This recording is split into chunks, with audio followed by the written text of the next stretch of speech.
और बात करेंगे छत्तीसगढ़ से मिल रही एक अहम खबर का। भूपेश बघेल कैबिनेट की आज बैठक है। दोपहर 12 बजे भूपेश कैबिनेट की बैठक होगी। लगभग 1 घंटे बाद ये बैठक होगी। धान खरीदी, कोरोना को लेकर इसमें चर्चा होगी। बारिश से फसलों को हुए नुकसान पर चर्चा होगी। सरकार के 2 साल पूरे होने पर भी कार्य योजना बनाई जाएगी। तो सीएम हाउस में कैबिनेट की ये बैठक होगी।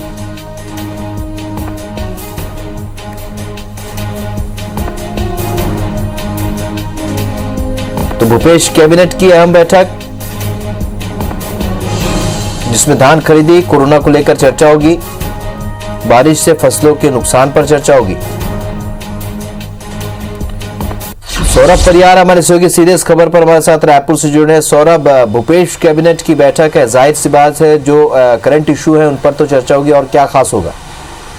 बिल्कुल, देखिए आज ये बैठक कुछ देर बाद शुरू होगी और इस बैठक में जो है कई मुद्दों को लेकर चर्चा होगी, लेकिन जो सबसे हॉट टॉपिक है धान खरीदी का मुद्दा। और जैसे कल से हमने देखा कि टोकन वितरण शुरू हो गया है, वही 1 दिसंबर से धान खरीदी शुरू होनी है। तो धान खरीदी की तैयारियों को लेकर और उसके अलावा और क्या बेहतर किए जा सकते हैं वो निर्णय लिए जाएंगे। इससे पहले भी मुख्यमंत्री भूपेश बघेल जो है बैठक कर चुके हैं धान खरीदी को लेकर। खाद्य मंत्री अमरजीत भगत और जो है कृषि मंत्री रविंद्र चौबे भी अधिकारियों की बैठक ले चुके हैं। अब कहीं ना कहीं एक बार फिर से जो है बेहतर व्यवस्था हो उसके लिए एक निर्णय लिया जाएगा। उसी तरीके से हमने देखा कि पिछले 2 हफ्तों 3 हफ्तों से लगातार कोरोना संक्रमण का प्रभाव छत्तीसगढ़ में कुछ ज़्यादा ही देखने को मिल रहा है।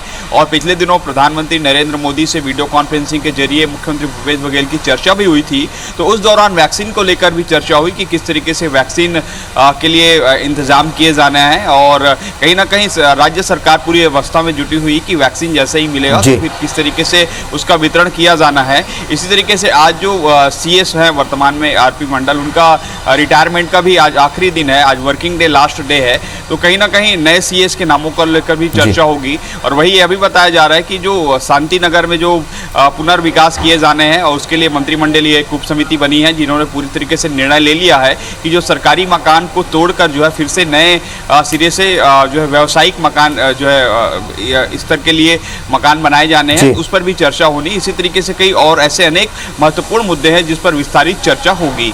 चलिए, तो कांग्रेस समन्वय समिति की भी बैठक है, एक अहम बैठक ये भी है आज। सौरभ, तो क्या कुछ इस बैठक में चर्चा हो सकती है? क्या कैबिनेट बैठक का रिफ्लेक्शन भी देखने को मिलेगा कांग्रेस समन्वय समिति की बैठक में?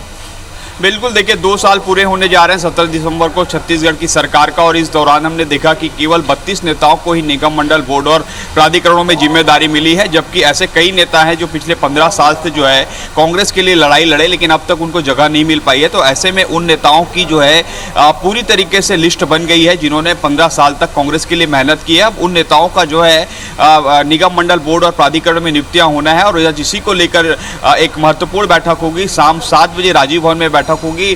पीसीसी प्रभारी पीएल पुनिया 4:30 बजे रायपुर आएंगे दिल्ली से। उसके बाद जो है बैठक शुरू होगी। और उसके अलावा निगम मंडल बोर्ड के अलावा जो है दूसरा महत्वपूर्ण विषय यह भी है कि कैसे सत्ता और संगठन में सामंजस्य रहे और आने वाले दिनों में जो 2 साल पूरे होने जा रहे हैं उसका कैसे बेहतर ढंग से प्रचार प्रसार किया जा सके, लोगों को बताया जा सके कि छत्तीसगढ़ की सरकार ने 2 साल में किन किन योजनाओं पर काम किया है जिसका सीधा फायदा जो है आम जनता को मिला है, ये बताने की कोशिश की जाएगी। उसके अलावा जो है हमने देखा कि पिछले दिनों कई जिला स्तर पर जो समितियां होती है उसमें जो है भाजपा समर्थित नेताओं को या भाजपा के जो है रिश्तेदारों को जगह मिली थी। तो उस पर भी चर्चा होगी कि आखिर इस तरीके के जो है काम क्यों हो रहे हैं। इसी तरीके से संगठन स्तर पर यह भी होना है कि संगठन स्तर पर जो कई नियुक्तियां होनी है।